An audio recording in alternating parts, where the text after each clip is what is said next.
ಕೂದಲು ದಪ್ಪ ಆಗಲು ನೆತ್ತಿಗೆ ರಕ್ತ ಪರಿಚಲನೆ ಹೆಚ್ಚಿಸಲು ಸರಳ ಸಲಹೆಗಳು. ಹಲವು ಉಪಯೋಗಗಳು. ನೆತ್ತಿಯಲ್ಲಿನ ರಕ್ತ ಸಂಚಾರ ಕೂದಲಿನ ಬೆಳವಣಿಗೆಯನ್ನು ಉತ್ತೇಜಿಸುತ್ತದೆ, ಹೊಳಪನ್ನು ಸುಧಾರಿಸುತ್ತದೆ ಹಾಗೂ ಕೂದಲಿನ ಆರೋಗ್ಯವನ್ನು ಹೆಚ್ಚಿಸುತ್ತದೆ.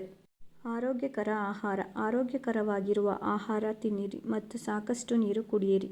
ನೆತ್ತಿಯ ರಕ್ತ ಪರಿಚಲನೆಯನ್ನು ಉತ್ತೇಜಿಸಲು ಖನಿಜಗಳು ಮತ್ತು ಪೋಷಕಾಂಶಗಳನ್ನು ಸೇರಿಸಿ. ಇವುಗಳಲ್ಲಿ ಕಬ್ಬಿಣ, ಬಯೋಟಿನ್ ಮತ್ತು ಒಮೆಗಾ-3 ಕೊಬ್ಬಿನ ಆಮ್ಲಗಳು ಇವೆ.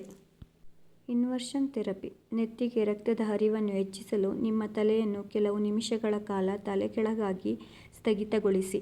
ಕೂದಲಿನ ಕಿರುಚೀಲಗಳಿಗೆ ಈ ರಕ್ತ ಪರಿಚಲನೆಯು ಕೂದಲಿನ ಬೆಳವಣಿಗೆಗೆ ಪ್ರಮುಖವಾಗಿದೆ. ಕೂದಲಿನ ಆರೋಗ್ಯದ ವೃದ್ಧಿ. ಪರಿಣಾಮಕಾರಿ ರಕ್ತ ಪರಿಚಲನೆಯು ಕೂದಲು ಸೇರಿದಂತೆ ನಮ್ಮ ದೇಹದ ಪ್ರತಿಯೊಂದು ಅಂಗಕ್ಕೂ ಶಕ್ತಿಯನ್ನು ಪೂರೈಸುತ್ತದೆ. ರಕ್ತದ ಹರಿವು ಕೂದಲಿಗೆ ಆಮ್ಲಜನಕ ಮತ್ತು ಇತರ ಅಗತ್ಯ ಪೋಷಕಾಂಶಗಳನ್ನು ನೀಡುತ್ತದೆ. ನಿಯಮಿತ ಮಸಾಜ್. ಮೃದುವಾದ ಒತ್ತಡವನ್ನು ಅನ್ವಯಿಸುವುದರಿಂದ ಉತ್ತಮ ರಕ್ತ ಪರಿಚಲನೆಯನ್ನು ಸುಗಮಗೊಳಿಸಬಹುದು.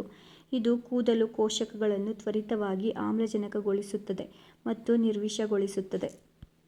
ಸಾರಭೂತ ತೈಲಗಳನ್ನು ಬಳಸಿ.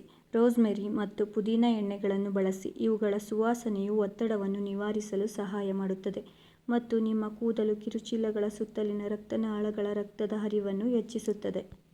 ನೆತ್ತಿಯ ವ್ಯಾಯಾಮಗಳು. ಇದು ನೆತ್ತಿಯನ್ನು ಹಿಗ್ಗಿಸಲು ಮತ್ತು ವಿಶ್ರಾಂತಿ ಮಾಡಲು ತಲೆಯಲ್ಲಿರುವ ಸ್ನಾಯುಗಳನ್ನು ವಿಶ್ರಾಂತಿ ಮತ್ತು ಬಿಗಿಗೊಳಿಸುವುದನ್ನು ಒಳಗೊಂಡಿರುತ್ತದೆ. ಇದು ಕೂದಲು ಕಿರುಚೀಲಗಳಿಗೆ ಅಡೆತಡೆಯಿಲ್ಲದ ರಕ್ತದ ಹರಿವನ್ನು ಖಾತ್ರಿಗೊಳಿಸುತ್ತದೆ. ತಣ್ಣೀರಿನ ಸ್ನಾನ. ತಣ್ಣೀರು ದೇಹದ ಇತರ ಭಾಗಗಳಿಗೆ ಬೆಚ್ಚಗಿನ ರಕ್ತವನ್ನು ಹರಿಸಲು ಸಹಾಯ ಮಾಡುತ್ತದೆ ಹಾಗೂ ರಕ್ತದ ಹರಿವಿನ ಹೆಚ್ಚಳವನ್ನು ಉತ್ತೇಜಿಸುತ್ತದೆ. ಕೂದಲು ಬಾಚುವಿಕೆ. ನೆತ್ತಿಯ ರಕ್ತ ಪರಿಚಲನೆ ಹೆಚ್ಚಿಸಲು ಸಹಾಯ ಮಾಡುತ್ತದೆ. ಅತಿಯಾಗಿ ಬಾಚುವುದನ್ನು ತಪ್ಪಿಸಿ. ಇದು ಕೂದಲಿನ ಹೊರಪೊರೆಗೆ ಹಾನಿ ಉಂಟುಮಾಡುತ್ತದೆ ಮತ್ತು ಕೂದಲು ಒಡೆಯಲು ಕಾರಣವಾಗಬಹುದು.